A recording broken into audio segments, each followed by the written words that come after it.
islands, and there is an eternal flame there.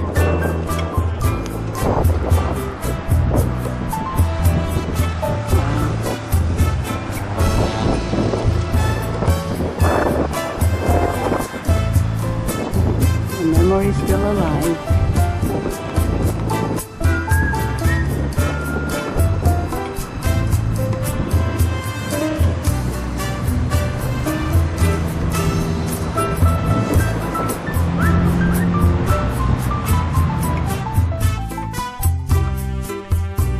Malvinas, so it is a big step for our claim over the islands.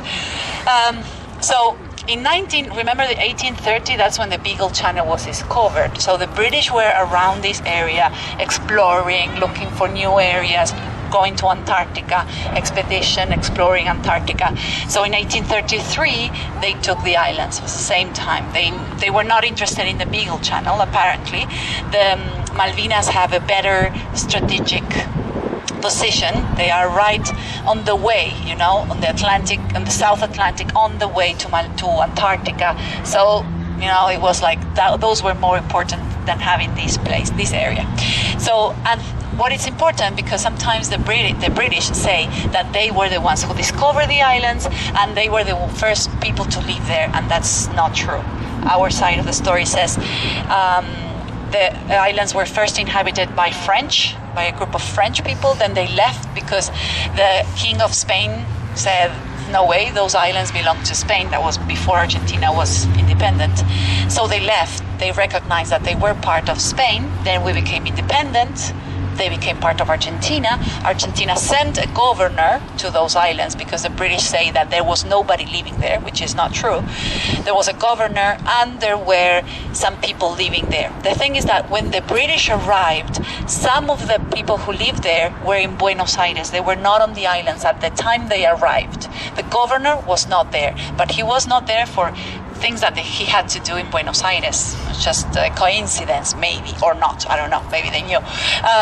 So that's when they got there, and they brought people from England to live on the islands. And that's very important, because the British say that the people who live in Malvinas, who call themselves scalpers, have the right to decide whether they want to be part of Argentina or England, and that is not true. The UN says no way, because those people are British. They are not native population. They were brought from England, so they had a referendum a few years ago, but it doesn't mean anything. Of course, they won. 99% voted for England. I don't know, the 1% that voted for Argentina. I don't know who they were, but so that is very important for you to know. And Argentina started claiming to the United Nations or to whoever wanted to listen for this situation to be resolved. So we have always, every year, there has been a presentation of Argentina at the UN claiming for for the sovereignty on the islands, or at least to talk with England about it. But then the war happened. That was in 1982, so it was many, many years after the beginning of these problems. And before the war, the relationship with the people on the islands was really very good. They were coming to Argentina. Argentina was sending supplies to the islands. They would come to our hospitals. So England didn't care much about those islands for many, many years. So in 1976, we had the beginning of the last military dictatorship. You've been to Buenos Aires, so you know a bit about the history of the desaparecidos, the missing people, and all of that. So by 1982, the military needed a diversion. They needed something to bring the people together, to support the military. And so because they were losing all power, they were just, people were getting very tired of what was going on. So they thought that going to war with England, winning those islands back, would give them what they wanted. And that's pretty much why we had the Malvinas War. They were never ready for that. They sent soldiers the soldiers were drafted. They were 18 years old. Many of them, they didn't have any training, nothing, not proper equipment, nor uniforms or anything. They were sent there. That was April. April is already very cold in this part of the world. So they sent them there. They took the islands the 2nd of April 1982, and it took 1 month for the British to arrive. So the real war started May 1st. That's when the British surrounded the islands and started bombing the islands non-stop, day and night, all the time. So the war was very short. It was finished by the midterm of June, more or less. They surrendered. Argentina surrendered. All the cannons broke down. They didn't have any more bullets. They had nothing more to fight with. So that's when they had to surrender. And so many of these soldiers were taken prisoners.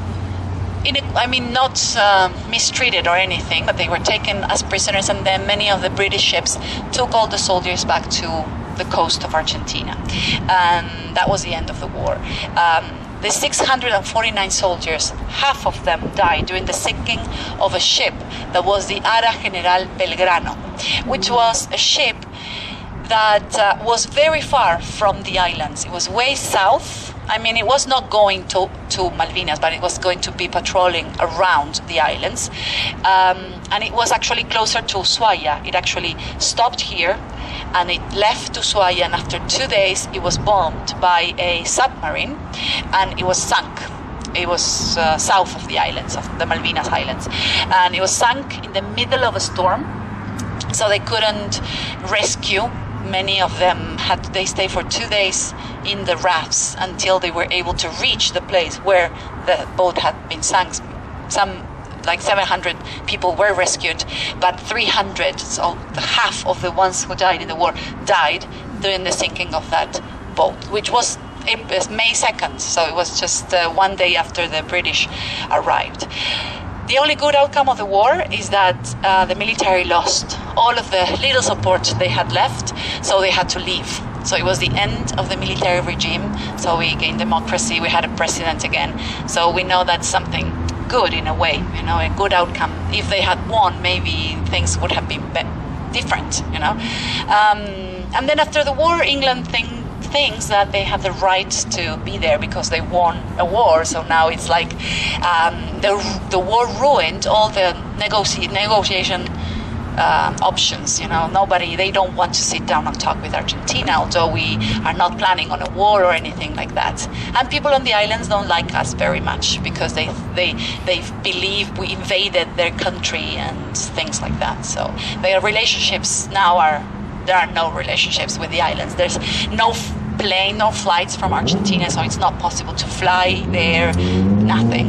We don't have any relationships with that. And so tomorrow you're going to have a talk with one of the veterans, and that's going to be very interesting. It's going to be what he went through. So it's going to be just his testimony, but this is just for you to understand a little bit of why we had the war and what happened and all of that. So I would like to go over there. That's the main part of the memorial with the monument, the real monument with the shape of the square. The monument shows the islands, and the islands are like there's nothing there, it's empty, and it's like they're going to be filled once we recover the islands. That's the meaning of the monument, having the shape of the islands, and they are empty inside. And the monument is facing towards where the Belgrano sank. So it's much south because the Malvinas are north from here, to the east and to the north. And the monument says, the people of Ushuaia who with their blood watered the roots of our sovereignty over the islands, and we will be back. And the names of the soldiers, the same names, of course, of the soldiers who are on the other wall. And that structure you see over there, they put up a tent on the 1st of April at night. They hold a vigil.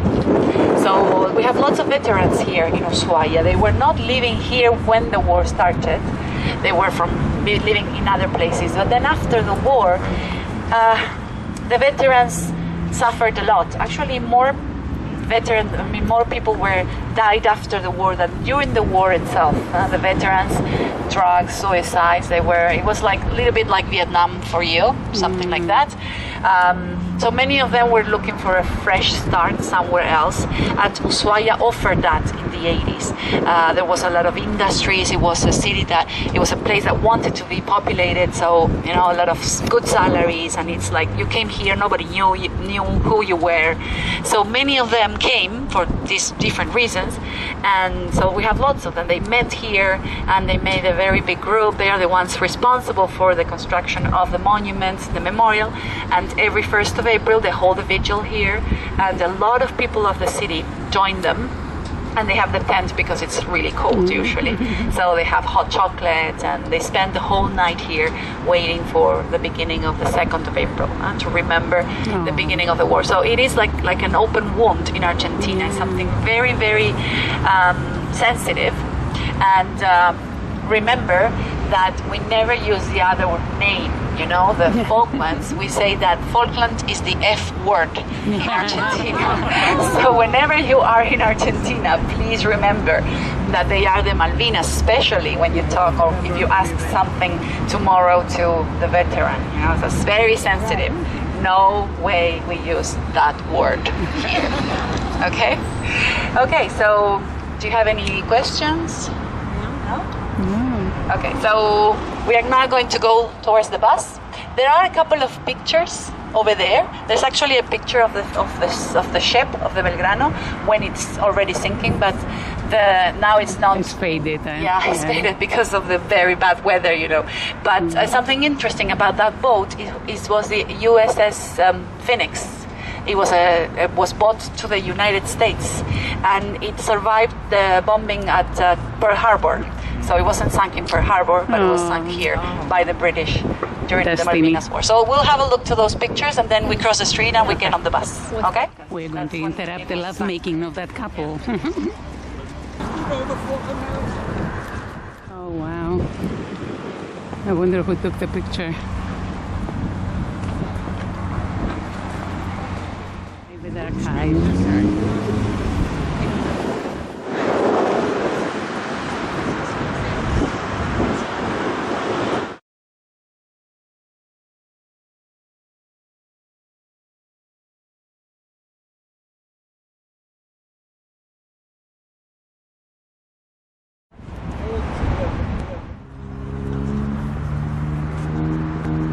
It's the landing of the injured soldiers, and the rest of the guys are waiting to see the landing.